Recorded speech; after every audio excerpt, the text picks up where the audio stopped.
রাস্তা নয়, যেন কাদাপানিতে পরিণত হওয়া এক খাল। প্রায় 1 কিলোমিটার দীর্ঘ এই সড়ক দিয়ে প্রতিদিন চলাচল করেন 3 গ্রামের প্রায় 10,000 মানুষ। কিন্তু বর্ষা এলেই হাঁটু সমান কাদা আর পানিতে ডুবে যায় পুরো রাস্তা।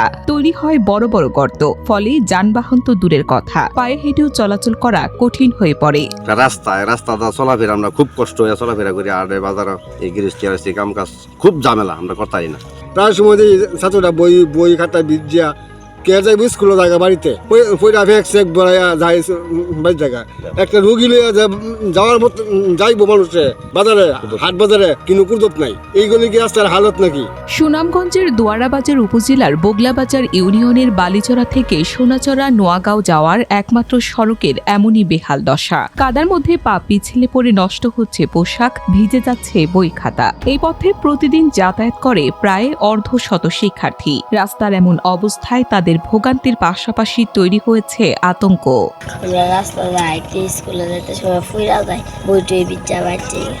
আমরা স্কুলে মাঝে মাঝে পিছলা পড়ে থাকে আর বইছে বিচ্ছে থাকা। স্থানীয়দের অভিযোগ, গৌরীপুর হাওরের মাঝখান দিয়ে সড়কটি যাওয়ায় প্রতি বছর বর্ষায় পরিস্থিতি আরও ভয়াবহ হয়। এর উপর আমন মৌসুমে হাল চাষের গাড়ি চলাচলে সড়কের মাটি সরে গিয়ে তৈরি হয় অসংখ্য গর্ত। বর্ষার পানি ও কাদায় সেই গর্তগুলো এখন আরও বড় হয়েছে। এখানের প্রায় 70% মানুষই কৃষক, ব্যবসায়ী।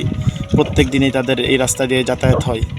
আর বর্তমানে রাস্তার যে অবস্থা, বর্ষাকালে বিশেষ করে যে অবস্থা আমরা সবসময় দেখে আসতেছি, ব্যবসায়ী, অসুস্থ মানুষ সকলেরই চলাফেরা অনেক কষ্ট হয় দ্বারা এই রাস্তা দিয়ে চলাফেরা। মানুষ চলাও দূরের কথা, যানবাহন চলা দূরের কথা, মানুষ চলা অনেক কষ্টকর হয়ে যায়।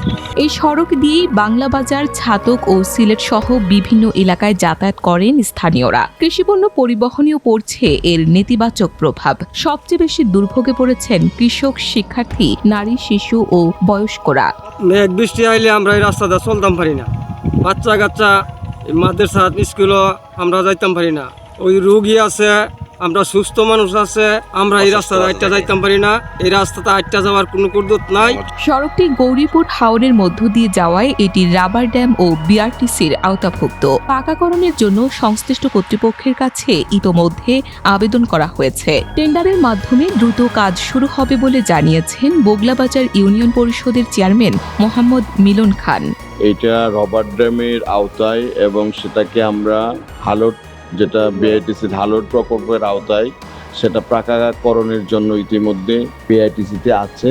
আশা করছি বিআইটিসি টেন্ডার প্রক্রিয়ার মাধ্যমে এই রাস্তাটি পাকাকরণ করবে, আমাদেরকে আশ্বস্ত করেছে।